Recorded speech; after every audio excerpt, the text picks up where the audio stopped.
Tak ada seorang ulama yang kata Nabi Khidir adalah Rasul. Dia adalah Nabi saja.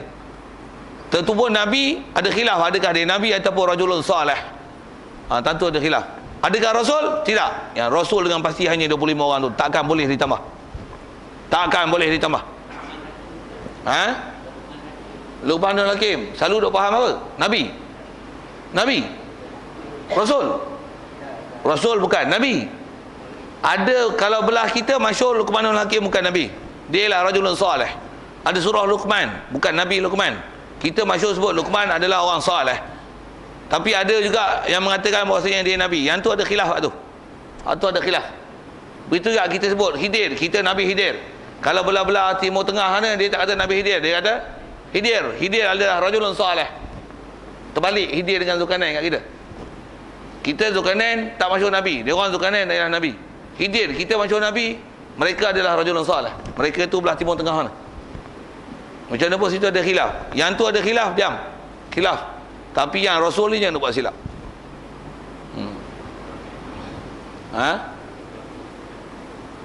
Tiga tu. Begitu juga angka Rasul. Berapa Rasul sebenarnya? Angka yang disebut macam tu, tapi sebenarnya berapa? Yang dalam Quran sebut 25, bukan angka sebenarnya 25. Yang dalam Quran sebut 25. Berapa Rasul sebenarnya? Ramai. Tengok. Pasal nisbah riwayat kalau kita belajar hadis ada 3 atau 13. Itu masyhur di kalangan Melayu. Macam mana pun angka tu tak wajib diintiqad. Berapa Nabi dan Rasul? Ramai. Yang dalam Quran berapa? 25. Tu 3 atau 13 ada riwayat sebut itu. Sebenarnya berapa? Ramai. Berapa malaikat? Ramai. Berapa Rasul? Ramai. Begitu juga berapa banyak mana kitab yang Allah Taala banyak hantar? Banyak. Yang tahu wajib 4. Rasul wajib tahu 25. Malaikat wajib tahu 10. Malaikat yang asas yang masih tahu betul-betul malaikat tu 10. Ada lagi tak yang wajib tahu? Ada lagi? Ada yang dah belajar ke? Belum lagi. Nanti jumpa depan. Nanti jumpa bab malaikat lah. Tak jumpa bab malaikat, tapi bab beriman tu patutnya kena pandai lah. Tapi tak belajar lagi. Kena-kena mati macam. Jangan mati dalam keadaan ada benda yang dinafi. Tu jaga sikit. Satu kalau tak pandai rujuk dulu, tanya. You must get the right person to know that information. Baik, apa yang siapa yang Allah Ta'ala dah hantar Rasul yang khususnya 25 tu wajib percaya. Baik, di atas kaedah itu maka tinggalkanlah kemahuan siapa? Satu kaum disebut sini Mu'tazilah, sesungguhnya telah bermain hawa itu dengan mereka itu. Mu'tazilah ni pasal apa? Pasal dia kata Allah Ta'ala hantar Rasul tu wajib. Ada bab kita belajar dulu kan. Belajarlah. Kaedah Mu'tazilah kan salah satu prinsip akidah dia, Allah Ta'ala wajib membuat solah wal aslah. Faham tak? Dah belajar itu kan? Solah wal aslah apa? Kalau nisbah Allah Ta'ala wajib membuat benda yang baik dan lebih baik. Allah Ta'ala takkan buat benda-benda yang nama buruk. Mengikut pendapat Mu'tazilah kan? Dia ada prinsip solah wal aslah. Kita ada bicara dulu dalam muka surat 13 itu. Cuma hadir tak hadir, faham tak faham, tidur tak tidur, mengantuk tak mengantuk, balik tak balik, ingat tak ingat. Itu je. Padahal belajar tu, dia yang kata belajar bab akidah tapi boleh lupa. Leceng.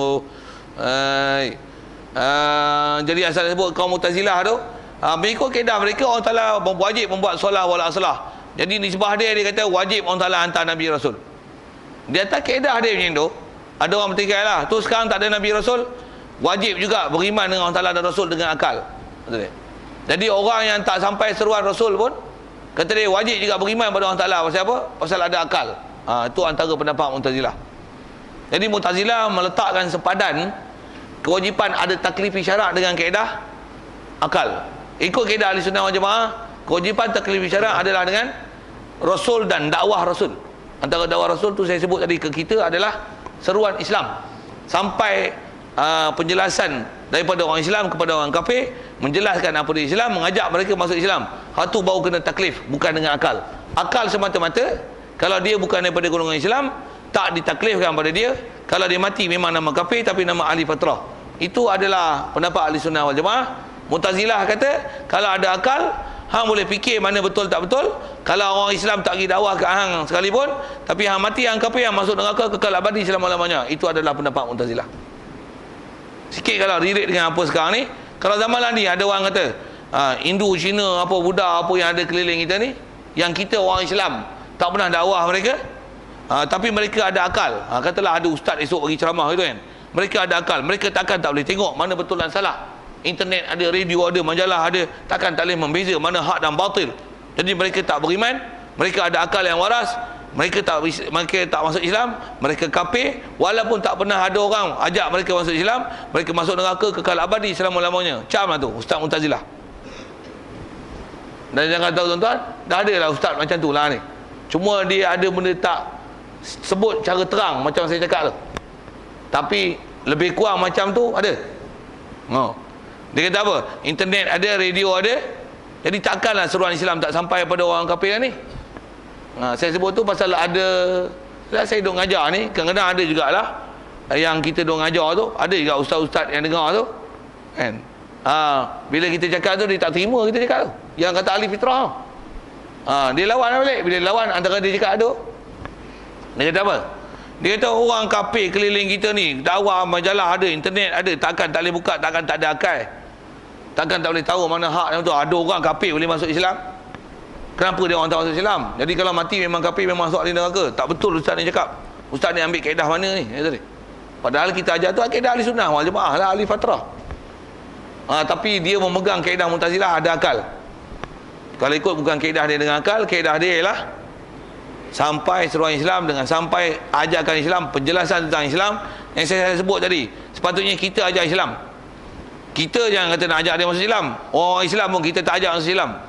Kita pun kita tak ajak kita masuk Islam. Kita pun tak ajak diri kita untuk pergi belajar Islam. Kita pun tak ajak diri kita untuk mengetahui tentang Islam. Orang ajar tentang Islam pun tak apa nak dengar. Ajar panjang sikit pun mengeluh lah. Tu pun gaduh nak balik, gedik-gedik lah. Tak boleh nak tahan lah dengar orang mengajar. Baru mengajar berapa jam. Hindustan boleh dengar 3-4 jam.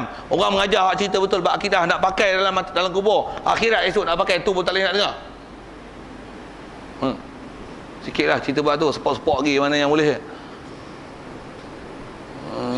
Jadi itu kalau ikut yang kita bicara, yang itu adalah pendapat Mu'tazilah. Yang Mu'tazilah menggunakan akal semata-mata. Mereka tak sadar mengikut kaedah Ahlussunnah wal Jamaah yang mengatakan untuk ada taklifi syarak bukan dengan akal, tapi taklifi syarak adalah dengan sampai seruan Islam. Wa wajibun fi haqqihimul amanah wa sidquhum wa dhif lahul fatwanah. Wallahu alam. Yang baik pada Allah Taala. Silap salah kasar bahasa tak sedap dengar tu kesilapan kepada saya. Yang terakhir isu tentang masalah akal, kalau ada soalan itu suruh tangguh. Ya.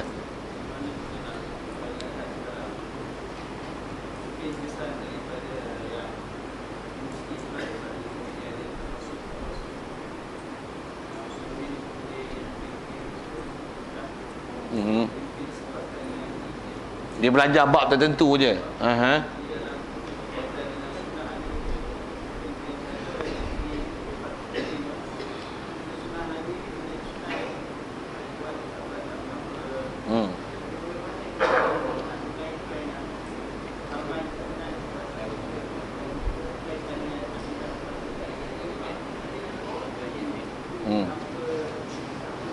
Apa-apa penolakan tu.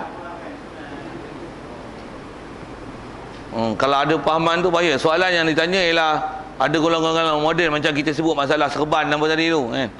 Ada golongan-golongan moden yang pada dia kata kita mengikut Nabi ni tak macam-macam saya sebut tadi tu. Apa saja datang pada Nabi. Nabi orang Arab, walaupun dia orang Arab, dia pakai sorban, dia pakai jubah. Kaedah kita macam mana? Terima dan kena iktiraf dia baik, adalah contoh ikutan yang baik. Laqad kana lakum, apa macam mana? Laqad kana lakum fi Rasulillahi uswatun hasanah. Jelas ayat Quran tu. Sesungguhnya kalau Quran kalau kita baca laqad kana lakum, sesungguhnya untuk engkau, kamu orang Islam, hampa kena ambil apa? Fi Rasulillah. Sebut fi Rasulillah, pada diri batang tubuh Rasulullah sendiri. Jangan nanti apa dia cakap, apa dia buat, batang tubuh dia tu fi Rasulillah uswah hasanah. Adalah contoh yang baik. Kaedah ahli sunnah wal jamaah macam tu. Hang tak nak buat tu satu hal. Jadi kalau dia kata yang ni dia ada istilah pelekeh, apa tadi, perolok, menolak. Dia kata tak buat tak apa. Bahasa tak apa tu adalah bahasa yang tak cantik dalam kaedah memberikan hukum. Dan dia seolah-olah bermudah-mudah. Kaedah syarak kalau kita belajar bab sunat pun, tuan-tuan bagi tarikh sunat boleh tak? Kalau kata pakai sorban sunat. Sunat kan? Bila sunat tuan-tuan jawab, apa sunat tu? Buat pahala, tinggal tak berdosa. Soal, adakah tinggal tak apa? Bukan tak apa tau. Tinggal tu istilahnya kalau dia boleh buat tapi tak mau buat, istilahnya bermudah-mudah dengan agama. Sepatutnya dengan kaedah sunat tu buat berpahala, tinggal memang tak berdosa. Apa kaedah dia? Sepatutnya dibuat, elok dibuat. Kalau tak buat, letak dalam hati, apa dia? Aku nak buat. Betul tak saya cakap? Faham tak? Itu ganji elok tu, ganji elok tu, ganji elok tu. Kalau yang wajib, apatah lagi. Wajib buat berpahala, tinggal berdosa. Sekarang tak buat macam mana? Aku wajib buat. Tak buat lagi apa? Aku wajib usahakan diri aku untuk buat. Aku mesti buat. Kalau tak buat, memang aku dosa. Salah besar ni. Aku bukan buat secepat yang boleh. Itu yang wajib, yang sunat. Bagus tak? Bagus. Sunat tak? Sunat. Baik tak? Baik. Buat dapat pahala. Ya. Tinggal taklah berdosa. Tapi elok tak dia buat? Elok. Tu buat tak buat lagi. Memang satu hari nanti kalau boleh aku nak buat semua perkara yang sunat. Sepatutnya itu sikap. Bukan tak apa, tak buat macam apa. Siap dengan muka kan? Siap dengan cemuh je. Ingat berserban besar tu kan bagus ingat ke? Orang pakai serban belum tentu masuk syurga tau. Ayat-ayat tu celaka tu ayat tu. Dengar saya sebut celaka tak mana? Kalau saya ngaji tu guru ajar macam ni kalau pakai serban mu yang orang kasih Rasulullah pakai serban mu belum tentu masuk syurga. Engkau ni dengan tak apa tu agak masuk syurga. Ni lah ahli neraka pertama sekali masuk neraka kata. Kelahinya gitu. Alah semayang pun orang semayang semua masuk syurga ke? Semayang mutalib masuk syurga, tak semayang ingat masuk. Bagi betul cara berfikir. Itu kan? Allah. Bismillahirrahmanirrahim. Allahumma nawwir qulubana min nur hidayatika. Kama nawwartal arda min syamsika abadan abada bi rahmatika ya arhamar rahimin. Warzuqna fahman nabiyyin wa hifdzal mursalin wa ilhamal malaikatil muqarrabin wa salim tasliman ala jamil anbiya'i wal mursalin walhamdulillahi rabbil alamin.